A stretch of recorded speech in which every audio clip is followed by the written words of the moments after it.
বাংলাদেশে ইসলামী বইয়ের ক্ষেত্রে যেটা বিপ্লব হয়েছে এটা নীরবে হয়েছে। এটা আমাদের যারা লেখক অথবা বিশেষ করে যারা প্রকাশক তাদের একটা হিউজ কন্ট্রিবিউশন। এটা বাংলাদেশে হওয়ার কথা ছিল না, কিন্তু একটা বৈরী পরিবেশে আল্লাহর রহমতে এটা এরকম একটা বিপ্লব হয়ে গেছে। তো আমরা এই বিপ্লবটা আপনারা এসে নিজেরা চোখে দেখুন, এটা আমরা আপনাদেরকে অনুরোধ করব। ২ নম্বর বিষয় হচ্ছে যে বাংলাদেশে আসলে এই জাতীয় মানে ইসলামী আয়োজনগুলো কখনোই প্রমোট করা হতো না এর আগে, কিন্তু এখন এটা প্রমোট কেন হবে না?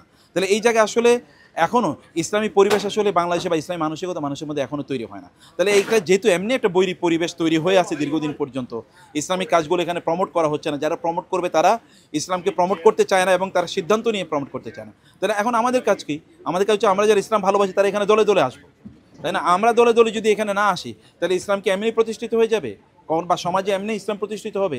হবে না। তাহলে আমাদেরকে এখানে দলে দলে আসতে হবে। অনেকে ঘুমিয়ে ঘুমিয়ে যদি আপনি স্বপ্ন দেখেন যে বাংলাদেশে ইসলাম একটা কালচার তৈরি হোক, ইসলামের ভাইব্রেশন তৈরি হোক, সবাই ইসলামিস্ট হয়ে যাক, এটা আপনি ঘুমিয়ে থাকবেন আর আপনি এগুলোতে প্রমোট করবেন না, নিজেরা আসবেন না, তাহলে তো হবে না। এটার একটা অ্যালগোরিদম আছে। অ্যালগোরিদম মানে প্রচুর পরিমাণ লোক আসলে তখন মিডিয়াগুলো তারা বাধ্য হবে যে না এটাকে তখন কাভারেজ দিতে। আমার কাছে এখন এত পরিমাণ নতুন বই এসছে, বিশেষ করে এখন আন্তর্জাতিক আরবি বা ইংরেজি এবং অন্যান্য ভাষায় যে সবচেয়ে পপুলার বইগুলো এবং জীবন ঘনিষ্ঠ বইগুলো, এগুলো প্রায় অধিকাংশ বাংলায় এখন অনুবাদ হয়ে যাচ্ছে।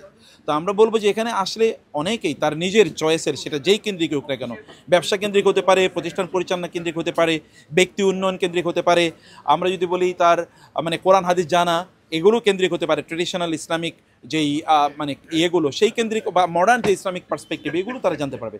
মানে অল থিংস আর অ্যাভেলেবল, সকল ধরনের বই এখানে অ্যাভেলেবল। যেই কেন্দ্রিক বই চাই আমি দেখছি সকল ধরনের বই এখানে আছে। বাচ্চাদের বই আছে, শিশুদের সাথে ইয়াংদের বই আছে, বৃদ্ধদের জন্য বই আছে, আত্ম উন্নয়নের জন্য বই আছে, স্কিল ডেভেলপমেন্টের বই আছে এখানে।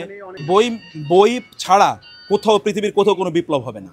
যারা মনে করেন যে বই ছাড়া বিপ্লব হবে তারা আসলে হয়তো বা বিপ্লব এর ভালো আইডিয়াটা তারা হয়তো বা খেয়াল করে না। গোটা পৃথিবীর যেখানে বিপ্লব হয়েছে তার বইয়ের মাধ্যমে বিপ্লব হয়েছে, জ্ঞানের মাধ্যমে বিপ্লব হয়েছে।